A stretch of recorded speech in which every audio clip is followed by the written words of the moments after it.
నా పేరు అరదాడి Shiva, Kakinada city Telugu Desam party ప్రచార కార్యదర్శిని.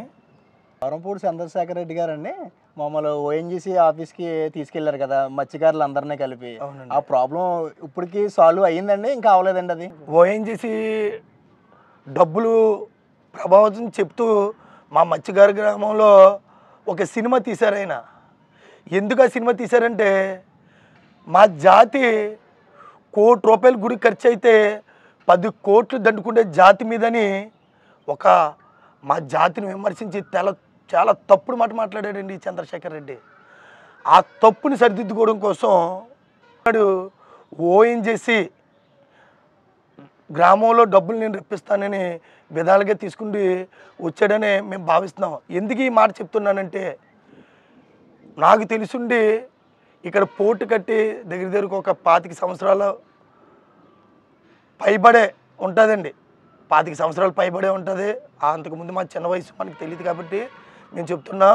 కానీ ఎప్పుడు కూడా పోర్టుకి పెద్ద పెద్ద పైప్ లైన్స్ అన్నీ కూడా, ట్రాలీ లారీలన్నీ కూడా అచ్చింపేట జంక్షన్ దగ్గర నుండి అలాగ వాకలపూడి మీదకి వెళ్ళి, వాకలపూడి మీద నుంచి డిపోట్ పోర్ట్లోకి వెళ్ళి లోడింగ్ అన్లోడ్ అన్నీ అక్కడ జరుగుతూ ఉంటాయండి.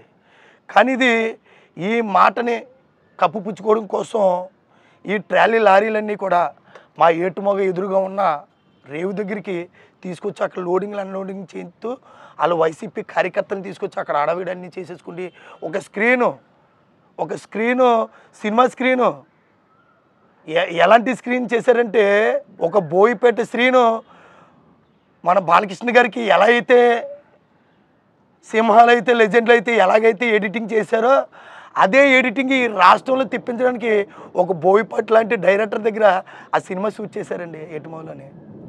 అలాంటి సినిమాని చూపించారు. ఆ ఒక్క అడ్డు పెట్టుకుండి ఓఎన్జీసీ కంపెనీ దగ్గరికి వెళ్ళిపోయి మా మత్స్యకారులు లాంచ్ చేస్తారని చెప్పేసుకుని మాట్లాడారు. మా కొండబాబు గారు ఆ సినిమాని అట్రప్లాప్ చేశారు. ఏ విధంగా అట్రప్లాప్ చేశారంటే, కలెక్టర్ గారికి వినతి పత్రం ఇచ్చారు. కలెక్టర్ గారు అసలు మా మత్స్యకారు గ్రామంలో ఏం జరుగుతుంది, మా మత్స్యకారులకి ఓఎన్జీసీ డబ్బులు వస్తాయా రావా, వాళ్ళకి ఏటలకు వెళ్ళే టైము అందరూ కూడా ఏటకెళ్తే కానీ పొట్ట గడవదు, అలాంటి వాళ్ళందరూ కూడా టెంట్లో కూర్చోబెడుతున్నారు ఈ దూరంపూడి చంద్రశేఖర్ రెడ్డి. ఇవి డబ్బులు వస్తాయి అసలు దీని విధి విధానాలంతా కూడా ఒక కమిటీ వేసి అన్ని పార్టీస్ని కూర్చోబెట్టి మాకు ఈ గొడవ తేల్చండి కలెక్టర్ గారు రిప్రజెంటేషన్ ఇచ్చిన తర్వాత ఆల్ పార్టీస్ అన్నీ కూడా అక్కడ మీటింగ్ వేయడం జరిగింది. ఆ మీటింగ్లో క్లియర్గా చెప్పారు కలెక్టర్ గారు, దూరంపూడి చంద్రశేఖర్ రెడ్డి గారు ఇలాంటి టైంలో మీరు రాజకీయాలు చేయడం కరెక్ట్ కాదు.